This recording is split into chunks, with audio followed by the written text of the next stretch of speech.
well know that Cephalotus follicularis is probably my very most favorite plant in the entire world, and at this point I practically have heard of all of them.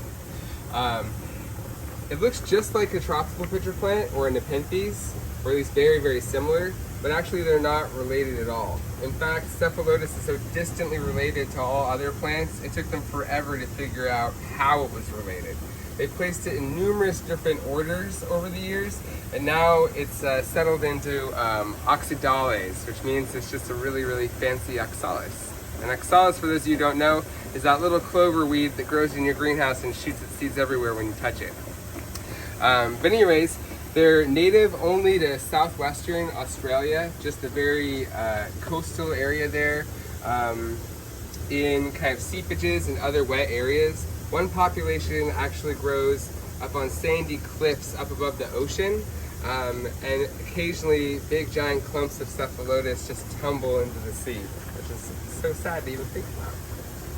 As you can see, I'm crazy about them, so I have lots and lots of different ones.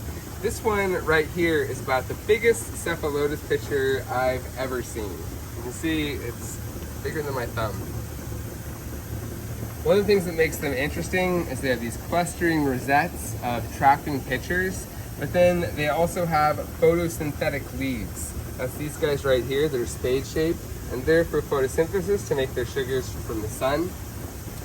And there's many, many different forms. Almost every single one looks a little bit different to me. Their lids are really super beautiful. They have this contrast of translucent panels and dark red. And I've noticed in all the different clones that we have here that that's basically like a thumbprint. That pattern is always the same and variable from clone to clone. Here's another big giant bowl of them here. This bowl started when I was 14 years old actually. And I've just grown it out and grown it out.